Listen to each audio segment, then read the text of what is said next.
Hi again, welcome to the next part in our D2MS video tutorial series. Today we're going to be looking at velocity machine, which is another one of our machine types within the machine's context. It's a little bit different to everything that we've seen so far. So let's go and have a look at it. So obviously when we start, we are, as we've said before, always boot into the notes context. So I'm then going to press the button below to go into the machine's context. So today, just for simplicity's sake, I'm going to use this playing surface, which is input 2, layer 1. And as you can see at the moment, that's just playing a fairly random sequence along the track line. Now, just to kind of get things easy to see, I'm going to make an ascending scale using my ascending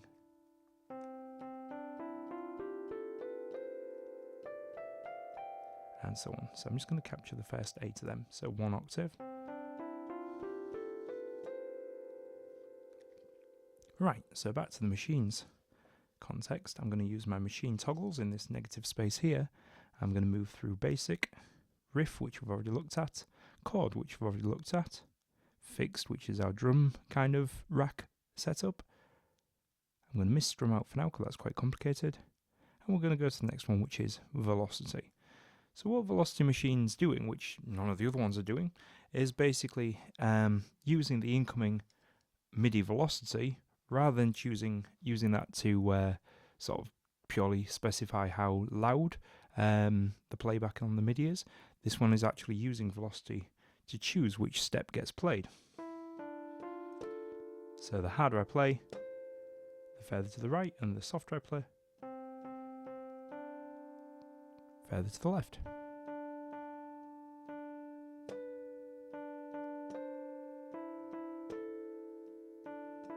And obviously what's happening there is the input, which by default will be the full range from 0 to 127, is kind of getting sliced up into however many steps are active within the track lane, and at those cutoff points you're kind of switching between one track lane step and the next. So if we put it to the full 16, it becomes quite hard to control.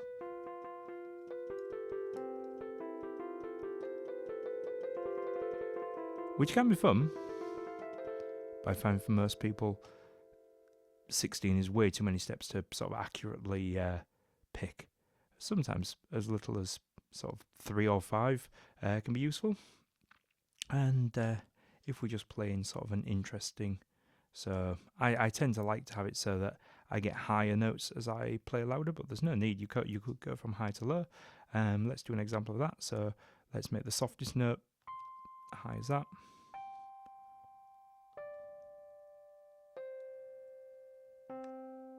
So the highest note is going to be the softest one.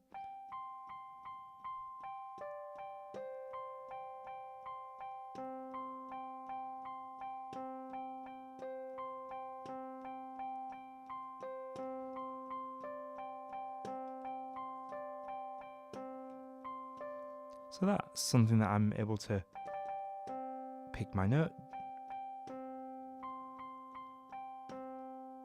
just by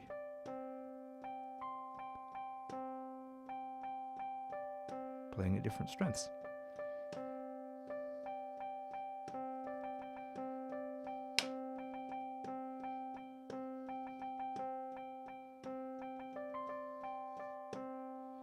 So yeah, that's